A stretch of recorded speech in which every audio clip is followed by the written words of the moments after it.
Prezados irmãos e irmãs, estamos diante mais de uma lição da Escola Bíblica Dominical da Igreja Evangélica Congregacional do Largo do Tanque. Hoje falaremos sobre a lição de número 10 com o tema Igrejas como celeiros missionários. Vamos orar. Deus e Pai, nós te louvamos, te agradecemos por mais essa oportunidade de estar ministrando essa aula, Senhor, da Escola Bíblica Dominical. É o que eu lhe peço, que tu possa nos abençoar, fortalecendo, Senhor, na fé, na esperança e no amor, e que possa nos dar discernimento e sabedoria para sermos edificados pela tua palavra. Abençoe a todos aqueles que vão ouvir, que eles sejam edificados pelo estudo da tua palavra. É que nós pedimos e agradecemos em nome do Senhor Jesus. Bom, temos como texto básico o livro de Romanos 15, 25, 29. Vamos ler. A carta do apóstolo Paulo aos Romanos. 25. Mas agora vou a Jerusalém, serviço dos santos, pois pareceu bem a Macedônia e a Caia fazer uma coleta para os pobres, dentre os santos que estão em Jerusalém. Isto lhe apareceu bem, como devedores que são para com eles, pois se os gentios foram participantes dos teus bens espirituais, devem também ministrar-lhe temporais. Assim que, concluído isto, e havendo-lhe consignado este fruto, de lá passamos por vós, irei à Espanha, e pensei que, indo ter convosco, chegarei com a plenitude da bênção de Cristo. Bom, o apóstolo Paulo está falando aí na questão do trabalho da sua viagem missionária, né? Que foi uma bênção, e falo nessa carta aos Romanos. E agora nós vamos falar sobre o objetivo da lição, que é levar o grupo a uma compreensão puramente prática e como é possível estruturar a igreja local com a finalidade de ser canal missionário para o mundo, tá? Então, a questão é essa. Então, nós vimos aqui na questão da introdução da revista,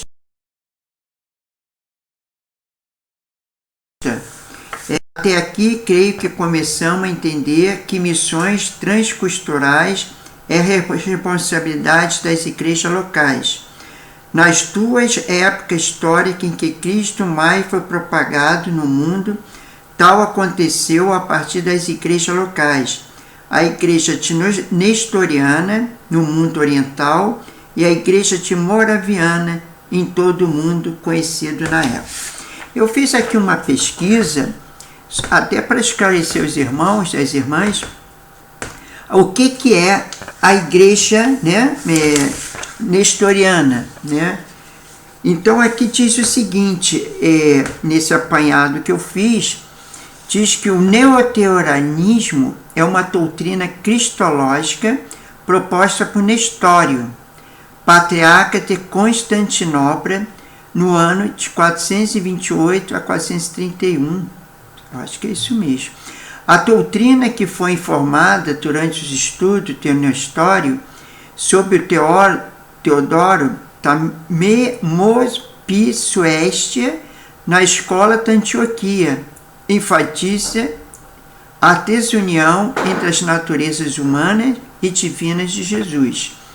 O neotorianismo é uma doutrina cristológica proposta por Nestório, patriarca de Constantinopla, doutrina que foi formada durante os estudos de Nestório, sob Teodoro Mospisuestia, na escola da Antioquia.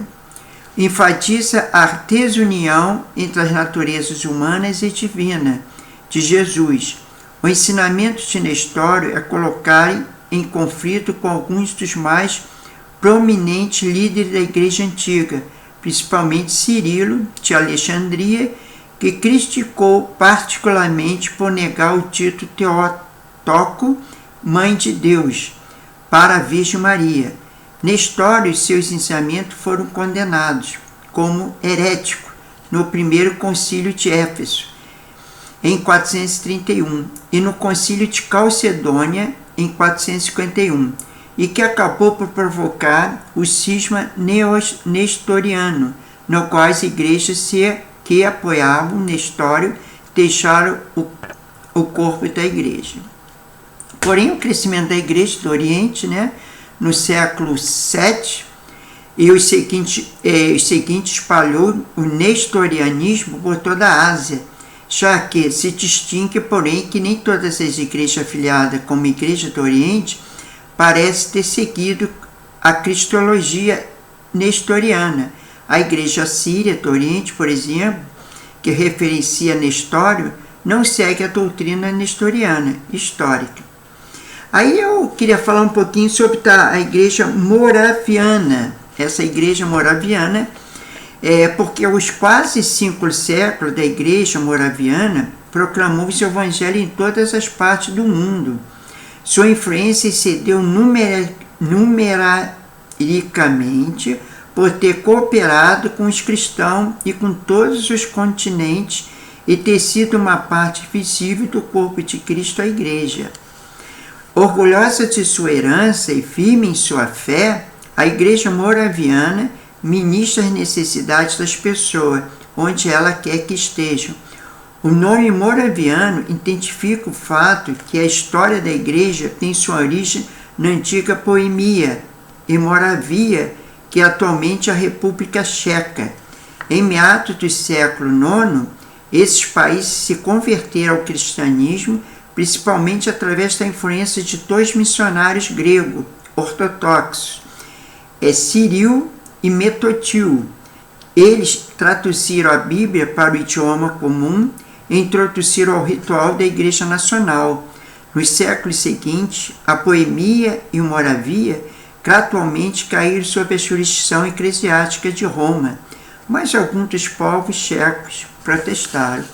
Bom, só uma curiosidade, né, já que a introdução aqui o autor fala sobre essas 2 igrejas, né? E nós fizemos aqui uma abordagem sobre a existência dessas igrejas. Na verdade, essas igrejas elas fizeram missões, né? Como diz ali, que os moravianos começaram seu ministério transcultural no século XVIII, com 2 jovens que sentiram chamado para evangelizar uma pequena ilha da costa oeste da África.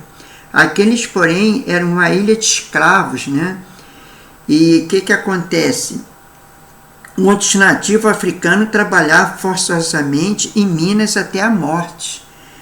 Não vendo outra forma de chegarem até aquele lugar, esses 2 jovens venderam como escravo e os donos das minas aos donos da mina e com dinheiro compraram 2 passagens de lá em um navio que os levaria até lá. Assim, toda a vida que estiveram trabalhando como escravo e falando longamente acerca de Cristo, muitos se converteram, porém eles nunca mais foram vistos pelos seus. Então, o que a gente conclui aqui, né? A questão do missionário, né? O missionário transcultural. Olha que ponto chegou esses 2 jovens a se venderem como escravo, para ter a passagem para trabalhar lá na África, né, como escravo, e aí ter a oportunidade de falar de Cristo para aquelas pessoas, né, no qual tinha vários ali também trabalhando como escravo, e eles foram um canal de bênção ali para a conversão daquelas pessoas, né? Eu acredito que eram homens, né, que eram os escravos ali, né? Não sei, aqui não fala sobre mulheres, mas pelo menos esses homens se converteram através desses 2 irmãos daquilo que eles fizeram, pelo amor às almas, né? Aí a igreja que ficou e começou a orar por eles, enviaram tantos outros lugares. Durante 120 anos, essa igreja moraviana realizou uma corrente de oração pelos povos não alcançados, ininterruptamente. Fizeram uma tal forma que qualquer momento do dia ou de noite, ao ver alguém no pequeno templo de joelhos dobrados, rogando ao Senhor pelo mundo sem Cristo. Durante estes anos, esta pequena igreja enviou mais missionários ao mundo que todo o cristianismo desde o século XVII. Que coisa impressionante, né? Importante. Agora eu vou fugir um pouquinho da lição e queria falar sobre algumas curiosidades aqui na questão de uma pesquisa aqui, né? Na questão dos missionários brasileiros. É interessante que o Brasil é o segundo país do mundo a enviar missionários para outros países, segundo essa pesquisa, né? Uma pesquisa aponta que o Brasil é o segundo país, como eu falei, a exportar missionários para outros países. De acordo com o professor da Cornell Clonville, Toit Johnson, 34 mil missionários e missionárias, né, foram enviados ao exterior em 2010, e que significa 70% a mais que 2009. Quer dizer, teve um acréscimo, né, de 70% em relação a 2009, já que em 2010 eles enviaram 70% a mais. A quantidade de missionários enviados pelo Sul Global supera o declínio do cristianismo na Europa. E a epidemia do Ebola, que tem assolado alguns países da África nos últimos meses, causando a morte de tantos seres humanos, entre eles missionários e missionárias, tem chamado a atenção para a questão da missionariedade em países com uma situação de risco e ameaça à vida. Quer dizer, mesmo com essa doença, né, essa questão desses problemas de enfermidade nesses países, esses homens e mulheres não mediram esforço para chegar ali e pegar a palavra de Deus. A gente vê que aqui nessa pesquisa diz que 11.835 missionários e missionárias marcam presença em países africanos, atingidos pela epidemia, entre Guiné, Nigéria, Serra Leoa e Libéria. Na África, por exemplo, 23,14% da população é católica, e que em dados totais se traduz mais de 205 milhões, números que aumentaram entre 29% entre 2005 e 2012. De acordo com o Anuário Pontifício do Vaticano, esse crescimento, segundo pesquisa, deve ao trabalho dos religiosos. Com projetos do país como Haiti, África, Índia, Nigéria, Chile, Argentina, entre outros, vê a fome como o maior desafio da missão em meio à pandemia da Covid-19. Ele aponta Haiti, Paquistão, Moçambique, Gâmbia, Senegal e até o Brasil como mais afetado pela crise. A gente sabe que já é difícil, né? Nesses países, principalmente da África, já existe muita fome. Imagine com essa epidemia da Covid-19, né? Como ficou a dificuldade, né, na questão de poder alimentar-se, poder sobreviver, né, até mesmo por causa dessa doença que atingiu o mundo inteiro. E então, os maiores desafios da missão em meio à pandemia, ela teve o início da pandemia do coronavírus, o prognóstico para o mundo em relação à fome não era dos melhores. Com a necessidade do afastamento social, e sim, em muitos países, e fechamento total das suas atividades, a fome assombra de forma mais intensa a população mundial. Foi o que eu falei, que mesmo antes do início da pandemia, já havia fome. Imagine agora com a coronavírus, né?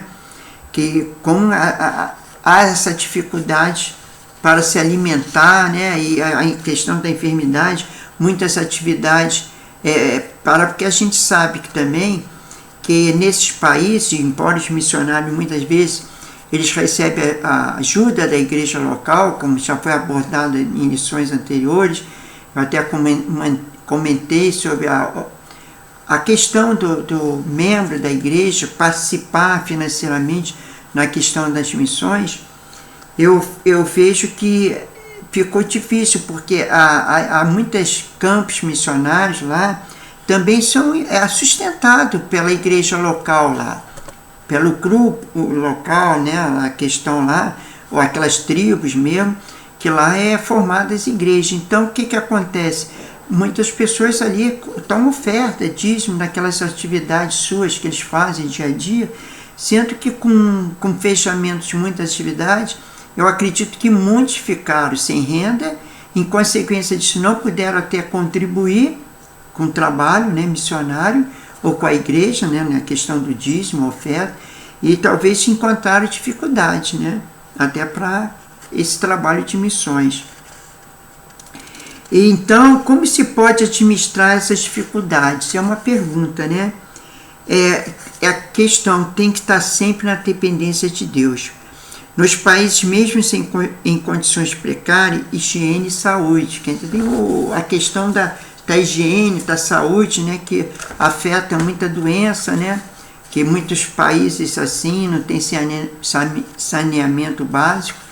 Aqui no Brasil, no Rio de Janeiro, já não tem, imagina no país da África, Haiti e outros mais. Então é muito complicado. A outra coisa que a gente tem que ver é que os países, os desafios estão sendo mais evidentes. Porque nesse momento todas as nações passam por dificuldades de acordo com a sua cultura, a precariedade. Temos uma extrema dificuldade, principalmente no Haiti, Paquistão, Moçambique, Cambial, Senegal, e aqui no Brasil com os ribeirinhos da Amazônia. Quer dizer, há muita assim, fome, falta de saneamento básico, como já foi falado, a questão da atividade, que muitos perderam suas atividades também, né, decorrência da pandemia. Agora é uma pergunta, essa pandemia é um sinal do final dos tempos? A gente crê que essas pragas serão enviadas não porque Deus seja vingativo, né? Mas porque a humanidade se desviou do caminho certo. No momento de instabilidade é preciso prosseguir confiando no Deus e na palavra, sem pânico, pois a promessa de Deus é que não seríamos atingidos pela peste perniciosa e que se move sorrateira nas trevas, nem pela praga que devasta ao meio-dia, como está escrito lá em 91, Salmo 91, melhor dizendo, versículo 6. Eu, quando estava na época da pandemia, eu sempre procurava falar nas pessoas que eu tinha contato, principalmente familiares, que a gente teria que estar na promessa e na proteção do Salmo 91, porque ali diz que Deus não permitiria que praga nenhuma chegaria à nossa casa, né? Na versão lá na Bíblia, a tenda, né? Que hoje é o nosso lar, nossa casa. Então isso é muito importante, né? Essa questão de a gente estar dentro do amparo de Deus, né? Da promessa, que mesmo com todas essas dificuldades, a igreja pode vencer e a obra não pode parar. Porque Deus permite que venham essas pragas, até por causa que o próprio pecado do mundo, né? O homem desobedece muito a Deus e faz muitas experiências. A gente não sabe até o que houve na questão desse vírus, como é que ele foi feito, se foi no laboratório, ou se pegou de fato no animal, no morcego, né? E o que ocorreu para vir essa pandemia em todo o mundo. Mas a gente não por isso vai dizer, não, já que houve isso, não vamos enviar missionário, não vamos fazer a obra. Não, pelo contrário, a necessidade de mais fazer a obra, até porque se nós procurarmos salvar almas e vidas, menos coisas ruins poderá acontecer, porque sabe que quanto mais tem pecado, mais vem a ira de Deus e mais o povo sofre na questão, né? E de que forma a igreja pode atuar no meio dessa crise, né? O que podemos fazer, né? Essa é uma pergunta. Aí o que a gente tem que pensar? A gente precisa ser corajosos. Haverá muita gente para ser amada e servida nos próximos dias. Gente que precisará ser orientada, assistida, transportada, consolada, e tudo isso precisará ser realizado em um ambiente de risco. Quer dizer, a gente pensa assim, bom, o o missionário tem que fazer a obra. Agora imagine nessa questão que antes de pandemia já estava o povo sofrendo com doenças, com problemas, com fome. Imagine nessa época. Então o que acontece? Mais importante agora é o trabalho do missionário para consolar vidas, né? Na questão de que perdeu o seu ente querido em decorrência da pandemia e precisa ser consolada, precisa ter uma palavra de amor, de carinho, uma palavra de que Deus é o único que pode nos salvar. Isso é importante para essas pessoas nesse momento de angústia, de dor, de sofrimento. E que nós somos unidos pelo sangue de Cristo. Isso faz com que a comunhão nos seja experiência necessária. Precisamos descobrir maneira de cultivar a comunhão, apesar das restrições que nos foram impostas. Por quê? O que aconteceu com a pandemia? As pessoas deixaram de ir à igreja no começo. As pessoas deixaram de ter aquela comunhão, as festividades na igreja, a questão de podermos fazer reuniões, entendeu? Graças a Deus, agora a gente já está começando as igrejas a ser reativadas nos cultos presenciais, já está as pessoas indo mais para a igreja. Isso é muito bom, porque a falta de comunhão, ela deixa, às vezes, a pessoa até deprimida, ela em isolamento não é bom. A palavra de Deus diz que nós devemos viver em comunidade, viver em comunhão. E dessa forma, precisamos ser disciplinados. Num tempo em que não conseguiremos reunir com tanta frequência, o culto individual ou o culto doméstico precisam fazer parte de nossa rotina, com maior intensidade. Então é importante abrirmos portas também nos nossos lares para podermos fazer esse trabalho de comunhão e de pregar e falar, orar, louvar a Deus no culto doméstico. E precisamos também ser mais rigorosos na realização do nosso devocional pessoal. E os homens precisam ser mais ativos na condução de suas famílias, na adoração ao Senhor. Essas coisas se tornarão mais essenciais para chamar a fé e se mantenha vivo.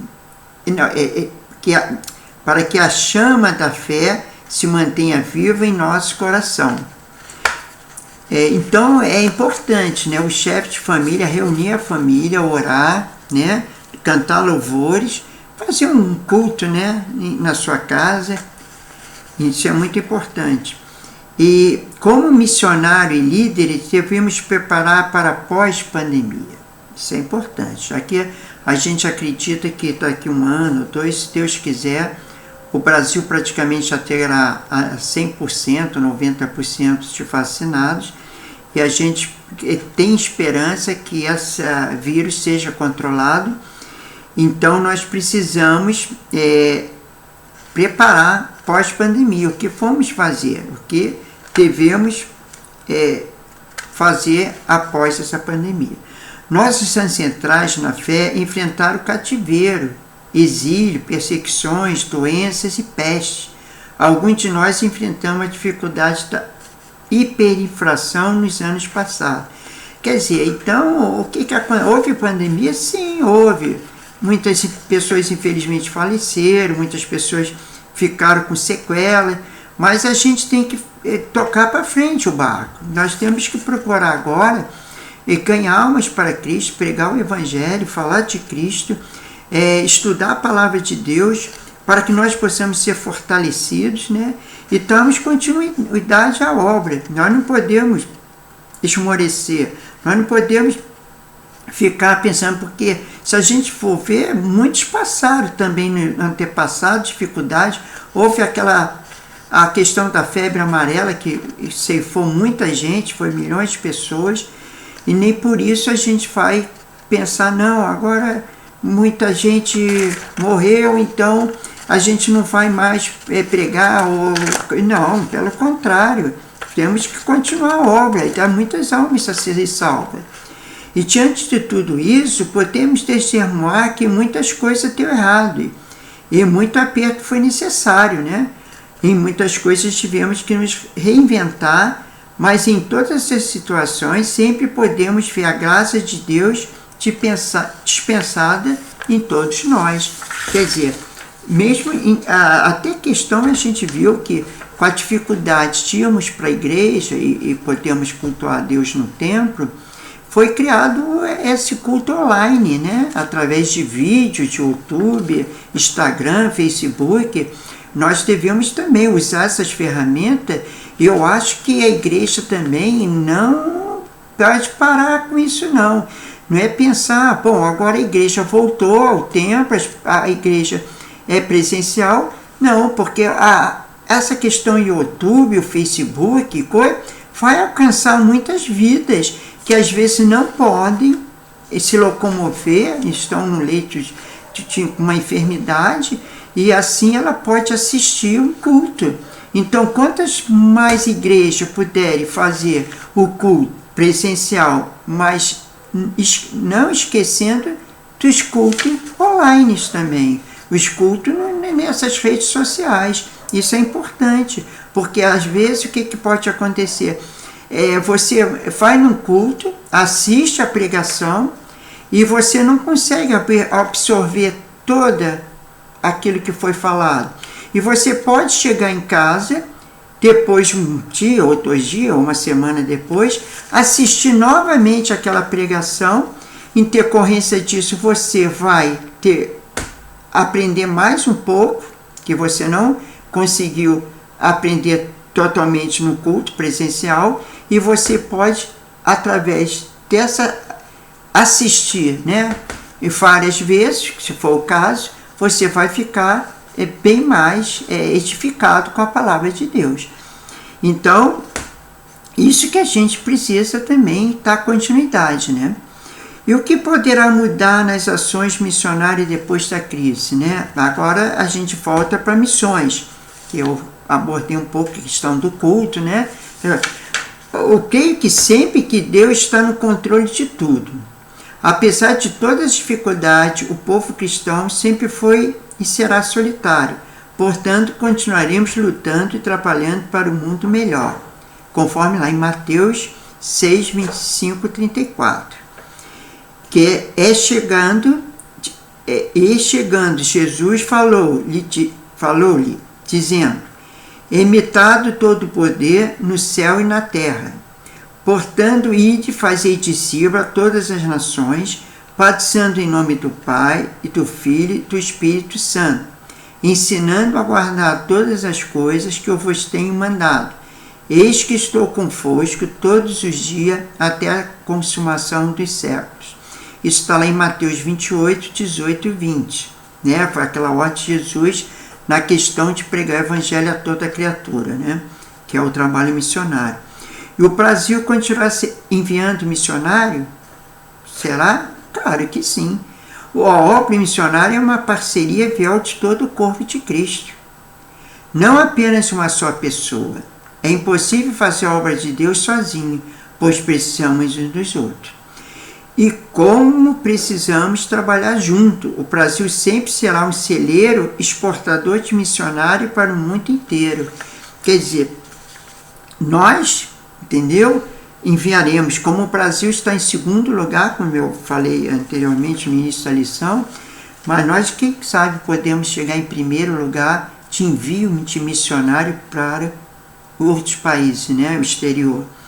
Então, é aquele detalhe, né? Nós precisamos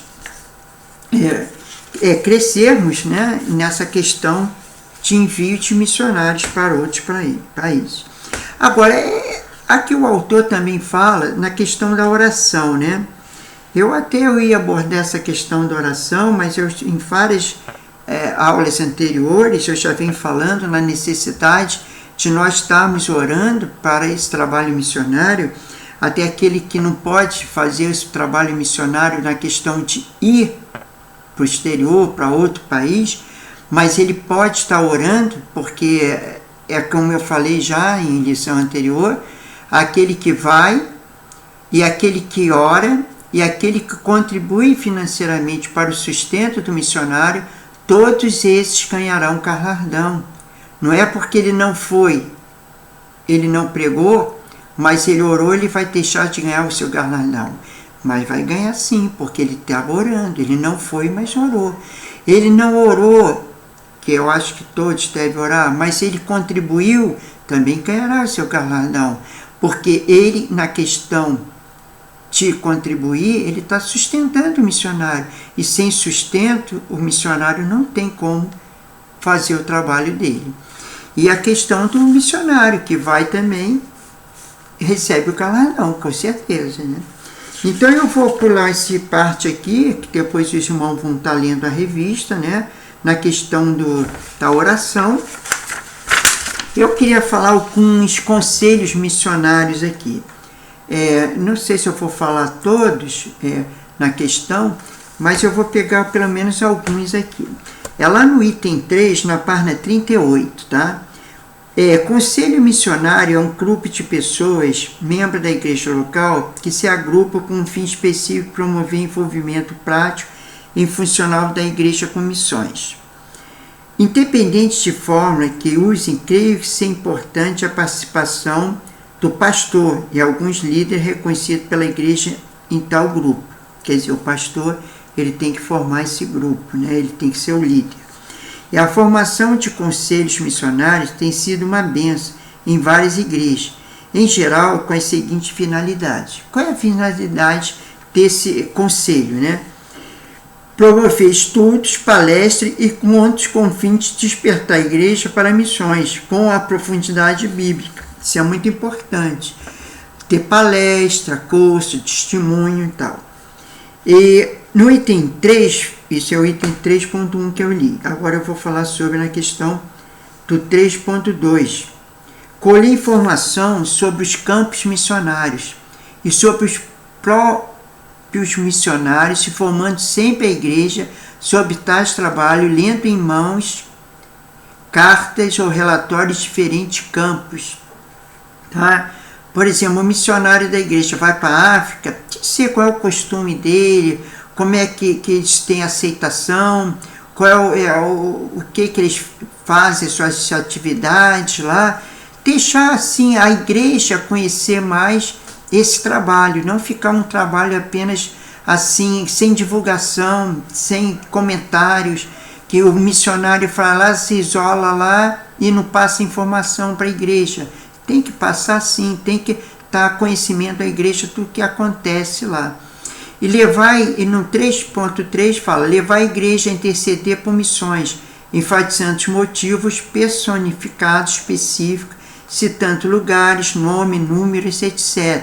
Quer dizer, orar pelas pessoas que tem lá, principalmente se tiver nomes de algum que está sendo trabalhado lá, sendo evangelizado, para que a igreja especificamente ora para aquele indivíduo lá, né? Aquela alma, né, que está sendo evangelizada. E no 3.4 fala sobre promover a vida de missionários à igreja.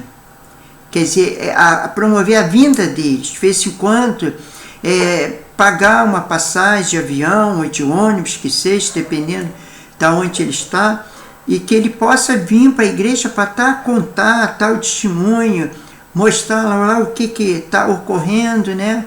A questão dos milagres, porque Deus faz milagres nesses lugares. Isso edifica a igreja, isso incentiva a igreja a contribuir, a orar e a trabalhar por missões. Então a gente vê também que no 3.5 é criar um espaço missionário nos cultos. Se missões fazem parte da vida da igreja, deve fazer parte da liturgia da igreja. De vez em quando falar sobre missões na igreja, ou sobre algum trabalho que a igreja faz, né? Entendeu? Até se a igreja não está fazendo um trabalho missionário, mas divulgar dentro da mesma denominação, outra que está fazendo, até para despertar os membros da igreja, né? No sentido de missões.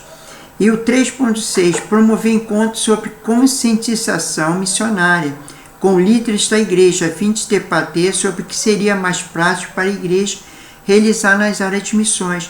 Bom, a nossa igreja é uma igreja pequena. De repente ela não tem alguém para enviar como missionário, mas ela pode se identificar numa prática de orar pelo campo missionário. Algum campo que tem da nossa denominação que está sustentada por uma outra igreja, mas a mesma denominação que faz o trabalho, e ali orar por esse missionário, pelas aquelas pessoas, entendeu? Participar ativamente desse trabalho de missões. E no 3.8 fala promover palestras, estudos sobre vocação missionária a toda a igreja, crendo que Deus responderá o rogai ao Senhor na seara e a partir da sua igreja local. E o 3.9, incentivar a formação de uma classe de missões e o grupo de estudo. Tá? Poderia ter uma classe só falando sobre missões, daqueles que se interessam, de repente, por um trabalho missionário, ter uma classe específica para ter alguém, se for possível até um missionário, um ex-missionário, passar as informações, né, o costume, o que se passou no campo, né, se ele já foi um missionário, ele trazer isso para a igreja. E no 3.10, incentivar a leitura de livros que tratam de missões por toda a igreja. A igreja podia ter alguns livros também, que fala sobre missões, pesquisas, entendeu? É interessante, eu fiz aquela pesquisa que eu acabei de citar ainda há pouco aí, eu não sabia que a igreja do Brasil era que mandava mais missionários para o mundo, quer dizer, mandava mais não, é segundo lugar, né, que mandava mais, mas está em segundo lugar, que mais manda para o exterior. Então, no 3.11 fala investir na formação missionária, 2. Pastores, líderes locais, possibilitar a participação de eventos missionários, visitar os campos transculturais, que é importante também, né, garantir a fidelidade da intercessão. Então, a gente pode chegar a essa conclusão que há vários motivos bíblicos para realizar uma obra missionária, né, transcultural. Permitir citar rapidamente alguns. A ordem de Jesus, né, que ele disse, para que todos fossem, né, fazer a obra, né, a volta de Jesus, que é uma realidade, cada dia mais próxima à volta de Jesus, por isso que precisamos, né, que Jesus diz lá em Mateus, né, ensina que o fim não virá até que o evangelho do reino seja pregado por todo mundo, em testemunho por todas as nações. Então é importante que quanto mais fazer uma, mais vai abreviar a volta de Jesus. E a paixão pelas almas. Nós precisamos amar o semelhante, amar o perdido, né? Entendeu? E quer dizer, então precisa sim, tem aqui uma estatística, até vocês depois podem ler a questão da revista. Aqui eu não vou ler todos porque é muita coisa, entendeu? E vai precisar muito tempo, então eu estou abreviando. E fala que o mundo precisa ouvir a mensagem do Evangelho. Isso é um bom motivo para fazer missões, né? O mundo precisa ouvir a palavra de amor, de paz, né? Quantas pessoas aí estão suicidando, estão deprimidas, entendeu? Com depressão, então precisa ouvir a palavra, né? E precisa, para que o homem venha a se redimir, venha a se converter, entendeu? Dos seus maus caminhos, é necessário ouvir. E se não tiver quem prega, né? Como é que eles vão ouvir? Entendeu? Tem que arrumar meios de pregar o evangelho nessas criaturas. E normalmente nesses casos, esses lugares, melhor dizendo, não tem internet às vezes. Porque às vezes alguém pode dizer, mas eles têm algum meio de ver numa rede social, uma pregação, se fosse... Mas se não chegar pessoalmente, falar, orar, naturalmente não vão buscar. A pessoa busca a rede social, de repente, depois que já está, vamos dizer assim, um meio caminho andado, já está sendo evangelizado. E de repente eles podem ter interesse de ouvir uma mensagem, mas se no mundo não procura a palavra de Deus, não procura assistir um culto, normalmente se não se converteu e tiver quase convertido. Então a necessidade de pregar mesmo, a boca a boca, entendeu? Assim, frente a frente, face a face, e pregar o evangelho, sim. Então eu queria aqui chegar a essa, também a uma outra conclusão aqui, é a minha conclusão que eu fiz, é uma mensagem de esperança, né? Com toda a dificuldade, com toda essa pandemia, com toda a dificuldade financeira que o mundo atravessa, a inflação que está aqui no Brasil, né? Que a gente vê tudo aumenta, e essa questão. Mas a ordem é de ir pregar o Evangelho, não é verdade? A toda criatura. E a obra missionária alcança ricos e pobres, felizes e infelizes. Todos devem estar ao alcance da obra missionária. Existe lugar em que só nós vemos pela televisão e julgamos que não haverá possibilidade de chegar lá. Mas o Evangelho é como a água que penetra em todos os lugares. O Evangelho ele vai em qualquer lugar, seja para rico ou pobre, lugares de pobre, lugares de rico, né? E tem que ir também.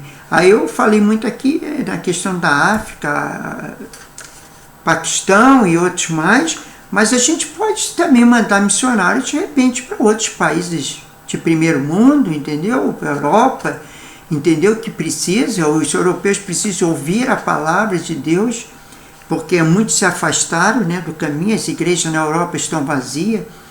Então o alcance é global, e cada canto da terra temos um pregador. Mas Jesus diz que grande é a seara, mas poucos são os trabalhadores. O alcance do Evangelho se limita quando nós nos limitamos, e a palavra de Deus chega onde nós estamos dispostos a levarmos. Se nós estamos dispostos a levar uma palavra de Deus, ela chega. Agora, se nós não estivermos dispostos, fica difícil. Então vamos orar agradecendo a Deus por mais essa lição. Senhor, meu Deus e meu Pai, eu te louvo, te glorifico e te exalto por mais essa palavra que tu nos deste, por mais essa obra que tem, Senhor, para vidas serem alcançadas, Pai. Por isso, Senhor, abençoe a tua igreja, Pai. Capacita-nos, Senhor, para contribuirmos com a tua obra, capacita-nos para nos orarmos, Senhor, para os missionários, para os trabalhos, pelas essas almas, Senhor. Faça isso para a tua glória, edifica, Senhor. Livra-nos do mal, Senhor, e abençoe teu povo, Senhor. Abençoe os missionários, abençoe aqueles trabalhos que são feitos fora do país, até na África, na Ásia, Senhor. Visite aqueles povos, abençoe os missionários, aqueles que são perseguidos, Pai. Tenha misericórdia, livra-os da morte, que eles possam estar debaixo da proteção e das promessas do Salmo 91, Pai, onde que diz: 1000 cairão ao teu lado, 10.000 à tua direita, e tu não serás atingido. Oh, Pai, que isso seja uma realidade na vida dos missionários, que tu possas estar abençoando a cada vida, Senhor, a cada trabalho de missões, e desperta a tua igreja para essa obra, Pai. É que nós te pedimos e agradecemos em nome do Senhor Jesus. E a paz do Senhor, irmãos, e até a próxima lição. Glória a Deus. Aleluia.